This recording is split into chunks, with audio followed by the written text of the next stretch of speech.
Wir behandeln heute wieder wichtige Präpositionen bei Temporalangaben, Temporalergänzungen oder wir sagen Zeitangaben. Und zwar unterscheiden wir heute zwischen gestern und morgen. Oder gestern ist die Vergangenheit, morgen ist die Zukunft. Für gestern, also das, was in der Vergangenheit passiert ist, nehmen wir die Präposition vor plus Dativ. Zum Beispiel vor einer Minute, vor 2 Stunden, vor 8 Tagen, vor 14 Tagen, vor 3 Monaten, vor einem Jahr ist die Sache passiert.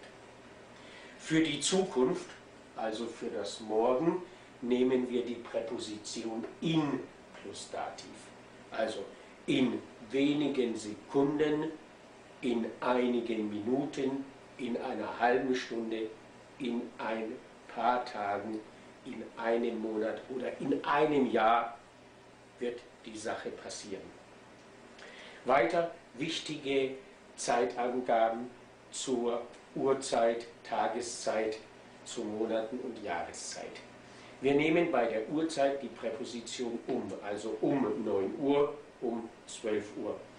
Bei der Tageszeit nehmen wir an, am Morgen, am Nachmittag, am Abend, aber in der Nacht.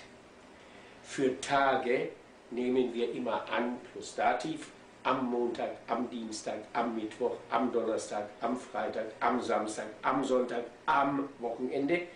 Und für die Jahreszeiten die Präposition in. Im Frühling, im Sommer, im Herbst, im Winter.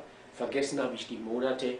Im Januar, im Februar, im März, im April, im Mai und so weiter. Also wann haben Sie Geburtstag, in welchem Monat? Ich habe im Februar Geburtstag. Ich danke.